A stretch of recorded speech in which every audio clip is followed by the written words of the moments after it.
வணக்கம். நீங்க கொடுத்திருக்கிற இந்த புத்தக குவியல்ல ம் 1939ல வெளியான ஒரு புத்தகம் எங்க கண்ல பட்டது. பேரு த காயில்டு சர்பென்ட். ஆமா, சுருண்டிருக்கும் சர்ப்பம். ஆமா. இதோட முழு தலைப்பே ரொம்ப சுவாரஸ்யமா இருக்கு. இனப்பெருக்க ஆற்றலை பாதுகாத்தல் மற்றும் மாற்றுவதற்கான ஒரு தத்துவம். ஆமா, இதன் ஆசிரியர் C.J. வான் விலியட். இது ஏதோ சாதாரண சுயமுன்னேற்ற புத்தகம் மாதிரி தெரியல. கண்டிப்பா இல்ல. இதோட மையக்கருத்தே ரொம்ப ஆச்சரியப்பட வைக்குது.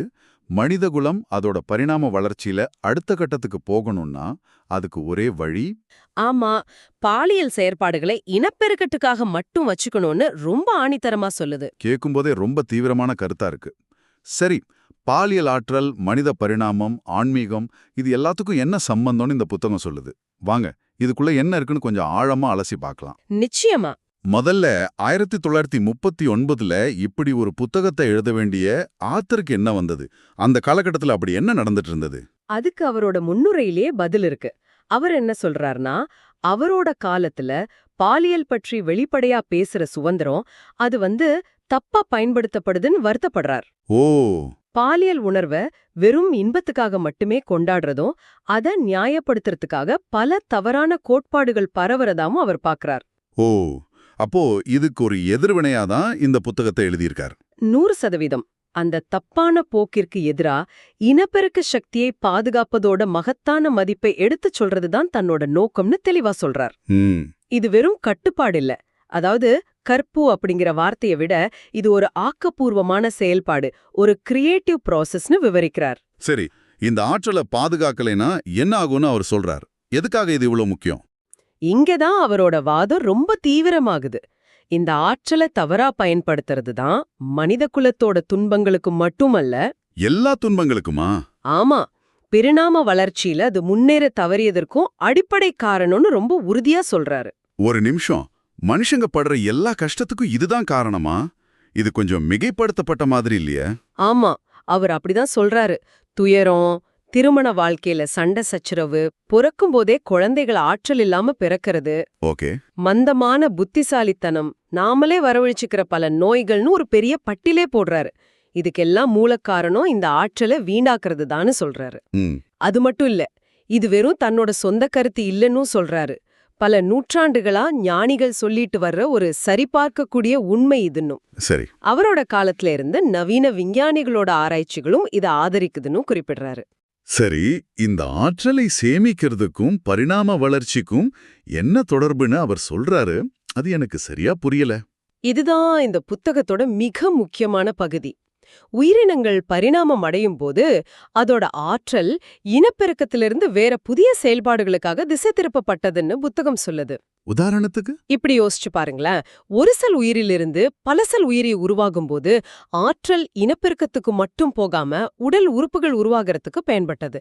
அதாவது உயிர் ஆற்றல் வெளியே ஒரு சந்ததியை உருவாக்குறத விட உள்ளே தன் உடலை மேம்படுத்துறதுக்கு அதிகமா பயன்பட்டது. ஓகே, இது விலங்குகள் விஷயத்துல புரியுது. ஆனா மனிதர்களுக்கு இது எப்படி பொருந்தும்? இங்கதான் ஒரு முக்கியமான வித்தியாசத்தை ஆசிரியர் காட்டுறார்.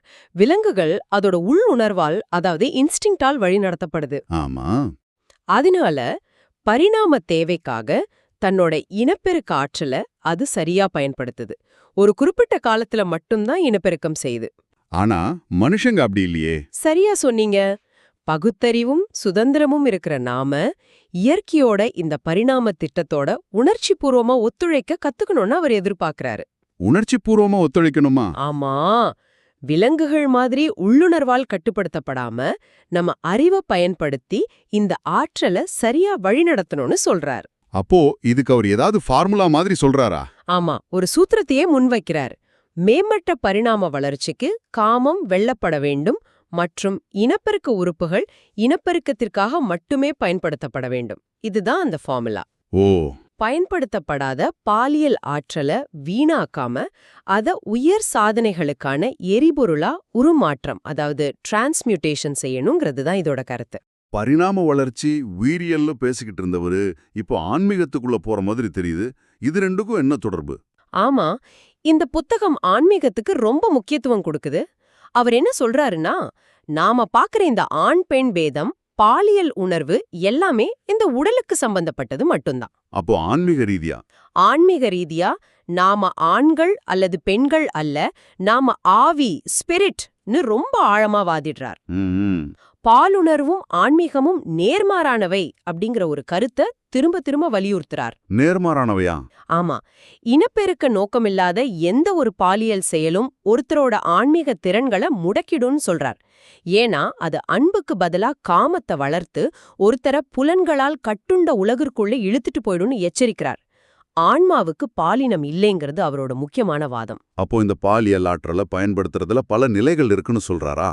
ஆமா, இங்கதான் மீளுருவாக்கம், அதாவது ரீஜெனரேஷன் என்ற ஒரு முக்கியமான ஐடியாவை அறிமுகப்படுத்துறார். அவர் 3 நிலைகளை குறிப்பிடுறார். இதை நாம ஒரு பட்டியல் மாதிரி பார்க்காம ஒரு ஆற்றலோட 3 விதமான பயன்பாடா பார்க்கலாம். சொல்லுங்க, அது என்னன்னு? முதல் நிலை சீரழிவு, டீஜெனரேஷன். இதுதான் ஏற்றம் தாழ்ந்த நிலை. அதாவது பாலியல் சக்திய வெறும் உடல் இன்பத்துக்காக தவறா பயன்படுத்தி வீணாக்குறது. சரி. 2வது நிலை உற்பத்தி, ஜெனரேஷன். இது இயற்கையானது, இனப்பெருக்கத்துக்காக, ஒரு புதிய உயிரை உருவாக்குறதுக்காக அதை பயன்படுத்துறது. ஓகே. ஆனா ஆசிரியர் 3வது ஒரு வழியை பத்தி பேசுறார். அதுதான் மீளுருவாக்கம், ரீஜெனரேஷன். அதாவது ரீஜெனரேஷன். அது என்ன? இங்க ஒரு புதிய உயிரை நமக்கு வெளியே உருவாக்குறதுக்கு பதிலா அதே ஆற்றலை நமக்குள்ள இருக்கிற ஆன்மாவை வளர்க்கறதுக்கும் நம்மளையே மேம்படுத்துகிறதுக்கும் பயன்படுத்துறது. இது உடலோட இருக்கும்போதே நடக்கிற ஒரு புதிய பிறப்பு அல்லது உள்நில மறுபிறப்புன்னு சொல்லலாம். கேட்கவே ரொம்ப சக்தி வாய்ந்த கருத்தா இருக்கு. ஆனா இந்த மீளுருவாக்கம் நடக்கணும்னா என்ன செய்யணும்? அதுக்கு ஏதாவது முன் நிபந்தனைகள் இருக்கா? ஒரு முக்கியமான முன் நிபந்தனையை அவர் சொல்றார்.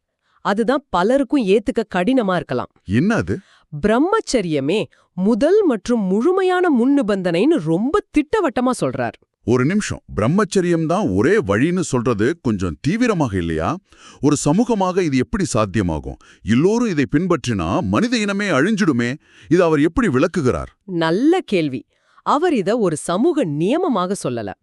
ஆன்மீக பாதையில பரிணாம வளர்ச்சியில அடுத்த கட்டத்துக்கு போக நினைக்கிற தனிநபர்களுக்கான வழிகாட்டுதலா தான் முன்வைக்கிறார். ஓ, அப்படியா? அதுக்கு அவர் சொல்ற காரணம் ரொம்ப எளிமையானது. நம்ம கிட்ட இருக்கிறது ஒரே ஒரு உயிராற்றல் தான். சரி. அந்த ஆற்றலை உடலோட கீழ்ப்பகுதியில இருக்கிற இனப்பெருக்க உறுப்புகளுக்கு செலுத்தலாம், இல்லைனா தலைப்பகுதியில இருக்கிற ஆன்மீக மீளுருவாக்க மையங்களுக்கு செலுத்தலாம். ஒரே நேரத்துல 2 பக்கமும் செலுத்த முடியாதுன்னு சொல்றார். அதனாலதான் உலகத்துல இருந்த சிறந்த ஆன்மீக தலைவர்கள் எல்லாரும் கற்பை வலியுறுத்தினாங்கன்னு புத்தகம் சொல்லுது. சரி. இந்த ஆற்றலை சேமிக்க வேண்டும், உருமாற்ற வேண்டும் எல்லாம் சொல்றார். ஆனா அது உடலுக்குள் எப்படி நடக்குது? இந்த இடத்துல தான் புத்தகத்தின் தலைப்பே வருதுன்னு நினைக்கிறேன். சுருண்டிருக்கும் சர்ப்பம். இந்த வார்த்தைகளுக்கு பின்னாடி ஒரு பெரிய தத்துவமே இருக்கு இல்லையா? சரியா பிடிச்சிங்க. இந்த செயல்முறைய விளக்க மேற்கத்திய அறிவியல்ல சரியான வார்த்தைகள் இல்லாததால அவர் குறைந்த பொருள் முதல்வாத கிழக்கத்திய நாடுகளின் மெட்டாபிசியாலஜி பக்கம் திரும்புறார். மெட்டாபிசியாலஜி, அது என்ன புது வார்த்தையா இருக்கு? மெட்டாபிசியாலஜினா உடல வெறும் எலும்போ சதயமா பார்க்காம அதுக்குள்ள ஓடுற ஆற்றல் பாதைகளை பத்தி படிக்கிறது. யோக தத்துவத்துல வர்ற குண்டலினி, சக்கரங்கள் போன்ற விஷயங்கள் எல்லாம் இதுக்குள்ள அடங்கும். ஓ, அதாவது நம்ம உடலுக்குள்ள இருக்கிற சூக்ஷ்மமான சப்டில் இயக்கத்தை புரிஞ்சுக்க அவர் கிழக்கத்திய ஞானத்தை ஒரு வரைபடமாக பயன்படுத்துறார். அப்போ அந்த சுருண்டு இருக்கும் சர்ப்பங்கிறது குண்டலினியை குறிக்குதா? அதேதான். இந்த புத்தகத்துல குண்டலினி முதுகெலும்பின் கீழ் முனையில் இருக்கும் ஒரு மர்மமான சர்ப்ப நெருப்புன்னு விவரிக்கப்படுது. அது மட்டும் இல்ல, இது மனித உடலில் உள்ள படைப்பாற்றலின் வலிமையான வெளிப்பாடுன்னு சொல்லப்படுது. அப்போ அதோட வேலை என்ன? அந்த சர்ப்ப நெருப்பை என்ன செய்யணும்? இந்த சர்ப்ப நெருப்ப முதுகெலும்பு வழியா மேல் நோக்கி தலைக்கு கொண்டு வர்றதுதான் ஆன்மீக பயணம்னு ஒரு சொல்றார். ஓகே. இந்த சர்ப்பம் சுருள விழ்ப்பது மனிதனின் மீட்புக்கும் அவன மனித நிலைக்கு அப்பாற்பட்ட ஒரு பெருமைக்கும் கொண்டு செல்லும் புத்தகம் சொல்லுது. இதுதான் அந்த உருமாற்றத்தோட செயல்முறை. சரி. இத மறுபடியும் அவரோட மையக் கருத்தோட இணைக்கிறார். இந்த குண்டலினி மேலெழும்பும் செயல்முறைக்கு உயிராற்றல்களை முழுமையாக பாதுகாப்பது அவசியம்னு சொல்றார். ஓ, அப்போ ஒவ்வொரு முறையும்? ஆமா, நாம வீணாக்குற ஒவ்வொரு துளி ஆற்றலும் நாம அடைய வேண்டிய அந்த உயர்நிலையிலிருந்து நம்மள தள்ளி வைக்குதுங்கிறது தான் இதோட சாராம்சம். ஒவ்வொரு பாலியல் இன்பச் செயலும் துன்பத்திலிருந்து விடுதலை பெறுவதற்கான வாய்ப்பை தாமதப்படுத்துகிறதுன்னு ஒரு படி மேல போய் சொல்றாரு. இது ஒரு தனிப்பட்ட உள்நிலை செயல்முறை மாதிரி தெரியுது. ஆனா இது அவர் சமூகம், நாகரிகம் மாதிரியான பெரிய விஷயங்களோட தொடர்பு படுத்துறாரா? நிச்சயமா இந்த தனிநபர் ஒழுக்கத்தை சமூக நலனோட இணைக்கிறார். ஒரு சமூகத்துல பாலியல் இன்பத்துக்கான வாய்ப்புகள் எந்த அளவுக்கு அதிகமாகுதோ அந்த சமூகம் தன்னோட ஒட்டுமொத்த ஆற்றலை இழந்து பலகீனமடையும்னு சொல்றாரு. பாலியல் சுதந்திரம் நாகரிகத்தின் முடிவை குறிக்கிறதுங்கிற மாதிரி ரொம்ப கடுமையான மேற்கோள்களை காட்டுறாரு. அடிங்கப்பா. அது மட்டும் இல்ல, பாலுணர்வுக்கும் மரணத்துக்கும் ஒரு வியத்தகு தொடர்பை அவர் ஏற்படுத்துறார். இதுதான் இந்த புத்தகத்திலே ரொம்ப அதிர்ச்சிகரமான பகுதியா இருக்கலாம். பாலுணர்வுக்கும் மரணத்துக்கும் தொடர்பா? அது எப்படி? ஆமா, அவர் என்ன சொல்றாருன்னா, இனப்பெருக்கம் மரணத்தை அதன் தவிர்க்க முடியாத விளைவாக கொண்டுள்ளது.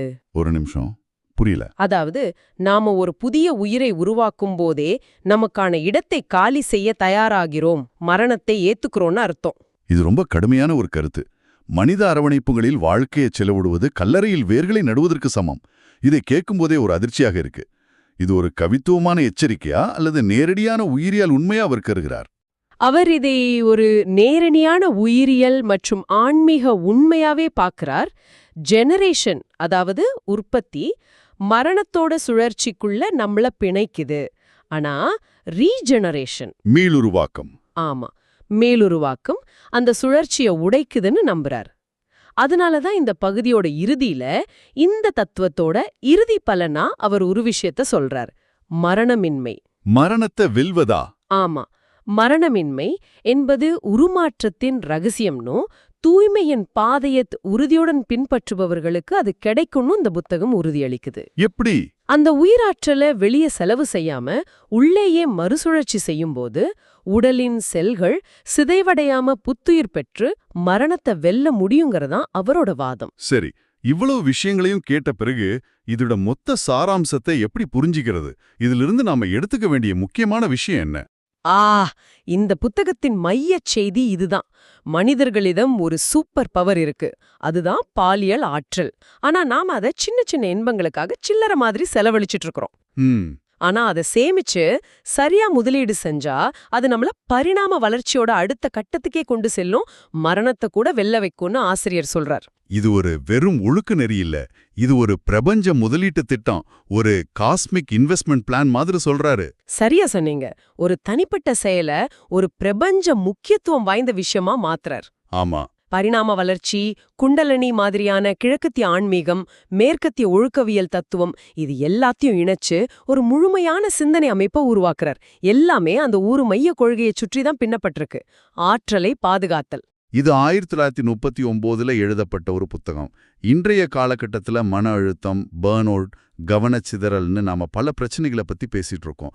இந்த சூழல்ல இந்த ஆற்றலை பாதுகாத்தல் அப்படிங்கிற கருத்து உங்களுக்கு ஏதாவது ஒரு விதத்துல பொருத்தமானதா தோணுதா? கண்டிப்பா. வடிவங்கள் மாறினாலும் அடிப்படை ஒண்ணுதான். இன்னைக்கு நாம நம்ம கவனத்தையும் மன ஆற்றலையும் சமூக ஊடகங்கள்லயும் தேவையில்லாத தகவல்களையும் எப்படி வீணாக்குறோமோ, ஆமா, உண்மைதான். அதே மாதிரிதான் அவர் உடல் ஆற்றலை பத்தி பேசுறார். எந்த ஆற்றலாக இருந்தாலும் அது எப்படி பாதுகாத்து ஆக்கப்பூர்வமான விஷயங்களுக்கு திருப்புறதுங்கிற கேள்வி இன்னைக்கும் ரொம்ப முக்கியமானதுதான். இந்த ஆய்வோட இறுதியில நீங்க யோசிக்கிறதுக்காக ஒரு கேள்வியை விட்டுட்டு போறோம். இந்த புத்தகத்தோட இலட்சியம் இப்போ கேட்கறதுக்கு ரொம்ப தீவிரமானதா, நடைமுறைக்கு ஒத்து வராததா கூட தோன்றலாம். ஆனா இதோட மதிப்பை அங்கீகரிக்கிறது ஆரம்பத்துல சில தனிப்பட்ட நிகழ்வுகள்ல மட்டும்தான் நடக்கும்னாலும் அதுவே மனித பரிணாமத்தோட போக்கை மாத்தக்கூடும்னு ஆசிரியர் நம்புறார். ஆக நீங்க சிந்திக்க வேண்டிய கேள்வி இதுதான்: உற்பத்தி, வெற்றி, வெளிப்புற சாதனைகள்னு எல்லாத்தையுமே வெளியில தேடுற இந்த உலகத்துல நம்ம உடலோட மிக அடிப்படையான படைப்பு சக்தி வாய்ந்த ஒரு ஆற்றலை தனிப்பட்ட பரிணாம வளர்ச்சிக்காக பாதுகாத்து அதை உள்நோக்கி திருப்ப வேண்டிய ஒரு பொக்கிஷமா கருதுறத பத்தி நீங்க என்ன நினைக்கிறீங்க?